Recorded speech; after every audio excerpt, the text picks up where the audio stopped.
తెలియజేయడానికి అది కూడా చెబుతాను వినండి. పూర్వము కృతవీర్యుడనే మహారాజు ఉండేవాడు.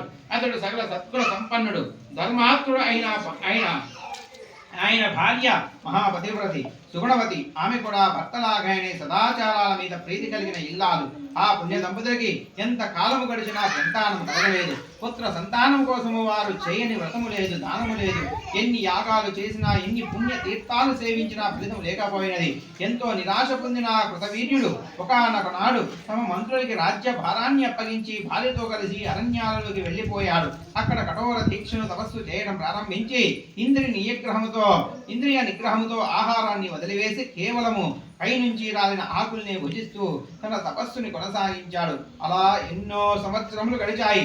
రాజు శరీరం చిక్కి శల్యమైనది. ఒకనాడు ఆకాశ మార్గంలో సంచరించుచున్నటువంటి నారదుడు ఆ రాజు పరిస్థితిని చూసి జాలిపడి పితృలోకాలకు వెళ్ళి కృతవీర్యుడి తండ్రిని కలిశాడు. పుత్ర సంతానం కోసం అతని కొడుకు పడుతున్నటువంటి బాధలను తెలియజేశాడు. నారదుడి ద్వారా తన కుమారుడు సంతానలేమితో బాధపడుతున్నాడని తెలుసుకున్న కృతవీర్యుడి తండ్రి సరాసరి బ్రహ్మలోకానికి వెళ్ళి చతుర్ముఖుడిని నమస్కరించి, ప్రభు, నా కుమారుడు సకల సద్గుణవంతుడు, దానశీలి, ధర్మ ప్రభువు, ఎన్నో యజ్ఞాల్ని యాగాల్ని వ్రతాల్ని చేసినవాడు, ప్రజల్ని కన్న బిడ్డల్లా చూసుకునే కరుణామయుడు. అలాంటి నా కుమారుడికి పుత్ర సంతానం కలగకపోవడానికి కారణం ఏమిటి? అతడు ఏమి పాపము చేశాడు? ఏమి చేస్తే నా పుత్రుడికి పాపము తొలగిపోయి అతడికి పుత్ర సంతానం కలుగుతుంది? దయచేసి చెప్పండి అని దీనంగా అర్థించాడు బ్రహ్మదేవుణ్ణి. అప్పుడు బ్రహ్మదేవుడు కృతవీర్యుని తండ్రితో ఇలా చెప్పాడు, నీ కుమారుడు పూర్వ జన్మలో సాముడు అనే పేరు గల పరమ దుర్మార్గుడు. ఒకనాడు అతను ధన కాంక్షతో దారి కాసి బ్రహ్మవేత్తలు సాత్వికులు అయిన 12 మంది బ్రాహ్మణులను చంపి వారి దగ్గరనున్నటువంటి సంపదలను ఆహారాన్ని దోచుకున్నాడు.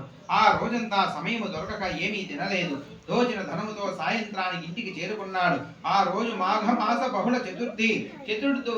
చంద్రుడు ఉదయించే సమయానికి ఇంటికి వచ్చిన సాముడు తన కుమారుని గణేశ అని పేరు పెట్టి పిలిచాడు. దోచుకుని వచ్చిన ప్రసాదాన్ని తన కొడుకుతో కలిసి తిన్నాడు. కొన్నాళ్ళకి సాముడు మరణించాడు. పరమ పాపి అయినప్పటికీ మాఘ బహుళ చవితి నాడు ఏమీ తినకపోవడం, సంధ్యా సమయంలో ఇంటికి వచ్చిన కొడుకుని గణేశ అని పలుమార్లు పిలవడము, కొడుకుతో కలిసి గణేష ప్రసాదము తినడం వల్ల అతనికి అమితమైన పుణ్యఫలము లభించినది.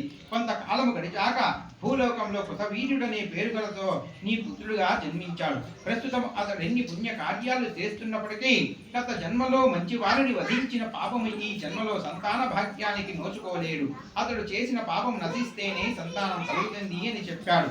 ఆ మాటలు విన్న కృతవీర్యుడి తండ్రి ఎంతో బాధపడుతూ, పితామహ, నా కుమారుడు చేసిన బ్రహ్మహత్య పాపం క్షమించరానిదే. అయితే దాన్ని పోగొట్టుకునే మార్గం ఏదైనా ఉంటే సూచించండి, అది ఎంత కష్టమైనను సరే అని ప్రాధేయపడ్డాడు. అప్పుడు బ్రహ్మ, నీ కుమారుడు అత్యంత మహిమాన్వితమైనది, కోరిన కోరికలు తీర్చడైనటువంటి శ్రీ గణేశ సంకష్టహర చతుర్థి వ్రతాన్ని చేసినే అతడు చేసిన పాపాలన్నీ నశిస్తాయి అని వ్రత విధానము కూడా చెప్పాడు. అప్పుడు కృతవీర్యుడి తండ్రి నారదుని ద్వారా ఈ విషయాన్ని తన కుమారుడికి చేరవేస్తే ఆ వ్రతాన్ని చేసి కృతవీర్యుడు సంతానవంతుడయ్యాడు. కరుడు కట్టిన ప్రారబ్ధాన్ని సైతము కర్పూరంలా కరిగించవేసేదే ఈ మహిమాన్వితమైనటువంటి సంకటహర చతుర్థి వ్రతం. ఇది ఈ కథలు నిగూఢమైనటువంటి ఆధ్యాత్మిక రహస్యాలతో పాటు సంకష్ట చరిత్ర ప్రజాన్ని తెలియజేస్తున్నాయి. వినాయకుని భక్తులందరూ కూడా ఈ వ్రతము చేయడం వలన ఎంతో ఉన్నతమైన స్థితిని పొందుతారని, వ్యాపార అభివృద్ధి జరుగుతుందని, అందరికన్నా ఉన్నత స్థితిలో ఉంటారని, నరదృష్టి పడిన ఎట్టి పరిస్థితుల్లోనూ పతనం అవ్వలేని దీని భావం. ఈ వ్రతము ఆచరించిన వారు ఎవరైనాను జన్మాంతంలో కూడా గణేశ లోకాలకు వెళ్ళి అక్కడ భగవంతుని ఆశీస్సుల వల్ల ఎంతో ఆనందాన్ని అనుభవిస్తారు. జై బోలో గణేష్ మహారాజ్ కి జై.